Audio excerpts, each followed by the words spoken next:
Hello guys, চলে এসেছি নতুন একটা ব্লগ নিয়ে। তো তোমরা সকলে কেমন আছো? আশা করি সকলে খুব ভালো আছো। আমিও কিন্তু খুব ভালো আছি।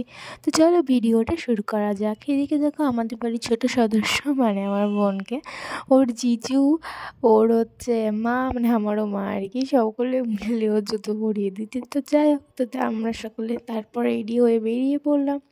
তো আমরা এখন কোথায় যাচ্ছি তোমরা কে কে গেস করতে পেরেছো একটু বলো তো। তো দেখো চলে এসেছি, এবার তো বুঝতে পারছো কোথায় এসেছি। আমরা গিয়েছিলাম কালী পুজোর মেলা দেখতে।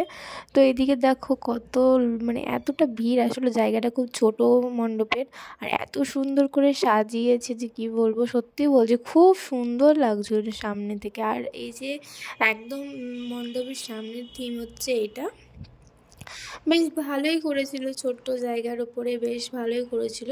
তো তারপর আমরা ওখান থেকে বেরিয়ে আসলাম, দিয়ে চলে গেলাম অন্য একটা মণ্ডপের উদ্দেশ্যে। তো দেখো আমরা পিঙ্কি পিঙ্কি লাইটিংয়ের মধ্যে দিয়ে যেতে যেতে আমরা নিজেরাই পিঙ্কি পিঙ্কি হয়ে গেছি, তাই না? তো ফাইনালি আমরা চলে এসেছি। আর এই জায়গাটা সত্যি বলছি এত সুন্দর করে সাজিয়েছিল, মানে কি বলবো।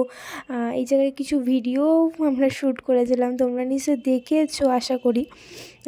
ভিডিওগুলো দেওয়াও মানে হয়ে গেছে অনেক আগেই। তো যাই হোক, প্রতিমাটাও খুব সুন্দর করেছিল আর কি। তারপর সেখান থেকে আমরা চলে আসলাম। দেখো আমাদের সবাইকে কেমন ভূতের মতন লাগছে দেখতে। তো যাই হোক, চলো এবার যাওয়া যাক অন্য কোনো মণ্ডপে। তো আমরা এবার কোথায় যাচ্ছি তোমরা দেখতেই পাবে। তো তোমাদেরকে একটা কথা বলি, ভিডিওটা ভালো লাগলে প্লিজ একটু লাইক কমেন্ট শেয়ার করে দিও।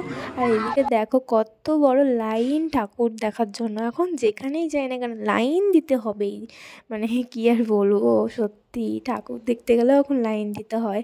তো এখানে ঠাকুরটা দেখে আমরা ভেতরে চলে গেলাম। ভেতরের দিকে একটা থিম করেছিল, থিমটা বেশ ভালোই করেছিল। থিমটার ভেতরে একটা ইমোশন, মানে আমাদের ভারতীয়দের সবারই একটা ইমোশন জড়িয়ে আছে। আসলে থিমটা করেছিল ক্ষুদিরাম বসুর যে ফাঁসি হয়েছিল না, সেই ফাঁসিটার বিষয়বস্তু নিয়ে থিমটা করা হয়েছিল।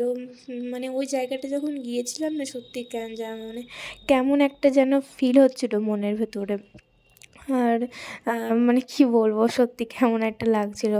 তো যাই হোক, চলো আরও ভেতরে যাওয়া যাক। আর এই যে ভেতরে একদম মানে যেটা মেন থিম আর কি, ক্ষুদিরাম বসুর ফাঁসি তোমাদেরকে বললাম, সেটা হচ্ছে এই যে এটা দেখো কেমন একটা লাগছে দেখতে, সত্যি কষ্টদায়ক একটা ব্যাপার। তো যাই হোক, আমরা এখানে কিছুটা সময় কাটালাম, কাটিয়ে আমরা ওখান থেকে তারপর চলে আসলাম বাইরে। তো আমরা এখন আর একটা মণ্ডপে যাব। তো তোমাদেরকে একটা কথা বলি, শোনো প্লিজ, ভিডিওটা ভালো লাগলে একটু লাইক কমেন্ট করো, শেয়ার করো, খারাপ লাগলেও কমেন্টে জানিও। আর ইউটিউব থেকে দেখলে অবশ্যই সাবস্ক্রাইব করো, ফেসবুক থেকে দেখলে ফলো করতে একদম ভুলো না যেন, ঠিক আছে? প্লিজ রিকোয়েস্ট করছি, এইটুকু তো রিকোয়েস্ট করতেই পারি তোমাদের কাছে, বলো। তো এদিকে দেখো এখানে দুটো মূর্তি করেছিল, কারণ একটা ছিল থিম আর একটা ছিল পুজোর জন্য। তো দুটো মূর্তি জানি না কেন খুব মিষ্টি আর খুব সুন্দর করেছিল, মানে মায়ের মুখ দুটো এত মিষ্টি লাগছিল কি বলবো। আর এই জায়গাটা এত সুন্দর করে সাজিয়েছিল, সামনে থেকে খুবই ভালো লাগছিল। ক্যামেরাতে তোমরা যতটা না সুন্দর দেখছিলে, তার থেকে বেশি ভালো লাগছিল, জানো তো। তো যাই হোক, ওখান থেকে আমরা চলে আসলাম, দিয়ে এখানে একটা ছোট্ট করে পূজা হয়। এখানে এবার থিম করেছিল হচ্ছে শিবলিঙ্গ। ছোট্টোর উপরে খুব একটা খারাপ করেনি, লাইটিংয়ের জন্য ঠাকুরের মুখটাই তোমাদেরকে দেখাতে পারলাম না, এত লাইটিংয়ের জন্য, মানে লাইটিংটা এমনভাবে ক্যামেরার উপরে পড়ছিল।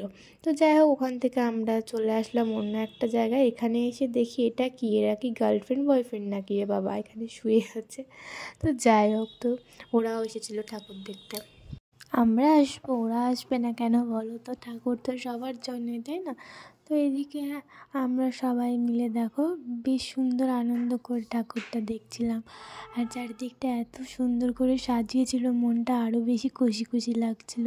আর মায়ের প্রতিমার এই যে মুখটা দেখো কি সুন্দর, তাই না বলো? সত্যি এগুলো মানে একটা ইমোশন বলতে পারো এগুলোর প্রতি, কেন জানি না কীভাবে চলে আসে। তো যাই হোক, এই যে আমরা হাঁপিয়ে গিয়েছিলাম বলে রাস্তার মধ্যে একটা জায়গা পেয়েছিলাম আর সেখানেই বসে পড়েছিলাম। তো তারপর সেখান থেকে বাড়ি চলে আসলাম। ভিডিওটা কেমন লাগলো জানিও, টাটা।